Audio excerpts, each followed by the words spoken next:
Napakagaling na political leader, ang Speaker ng House of Representatives, Speaker Martin Romualdez. Sana daw madagdag ang kanyang budget ng Department of Education. Mr. Speaker, nangako na po si Speaker at ang Chairman ng Appropriations. Ang budget ng Pilipinas ay hawak lang ng dalawang tao. Hawak lang siya ni Congressman Zaldico at ni Congressman Martin Romualdez. Yan ang katotohanan.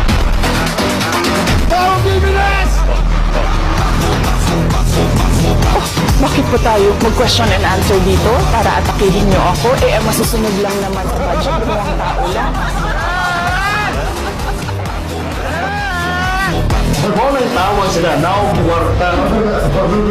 Girl. Nalagay ko, gusto mo rin kayo?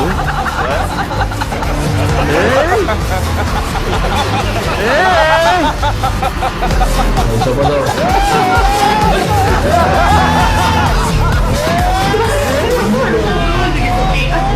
Madam Vice President, it seems that there's this great plan against you talaga to destroy you. Narinig din namin na merong defunding, narinig din namin na posibleng piso lang ang ibigay na budget sa Office of the Vice President. Handa kami, handa ako sa Office of the Vice President na magtrabaho kahit walang budget.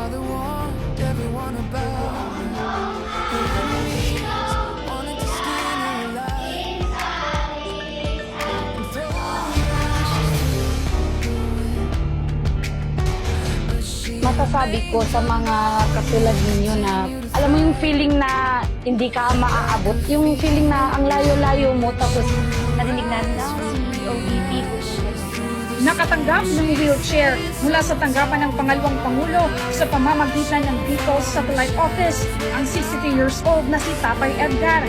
Maraming salamat po na nagkaroon ng office dito sa Bicol. Marami pa ang matulungan nyo. Sa kabuuan, 100 ang mga wheelchair na ipinamahagi sa Albay, Camarines Norte, Camarines Sur, Catanduanes, Masbate at Sorsogon. Habang nasa 1,070 naman ang bilang ng mga wheelchair na ipinamahagi sa buong bansa sa pamamagitan ng mga satellite offices at 2 extension offices. Hinungo ng OVP Southern Mindanao ang Barangay Licor sa Balot Island, Sarangani, Davao Occidental.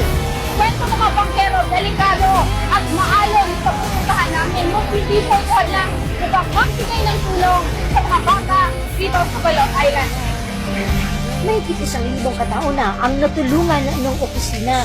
Isa na rito ang 104 years old na si Lolo Isidra Salvador ng Barangay 85 Zone 7 sa Tondo, Maynila.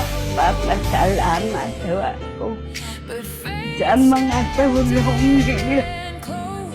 Pakirating ko ng mahal ko siya. Noong buwan ng Marso, naitala ang ito 1 milyon na pasahero sa libreng sakay program ng Office of the Vice President upang masiguro ang kaligtasan ng bawat pasaherong sasakay. Sa OVP bus, mayroong closed circuit television o CCTV ang loob ng bus.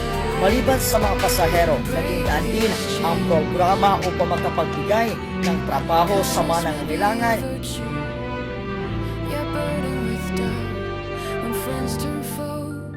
She's left in a drought.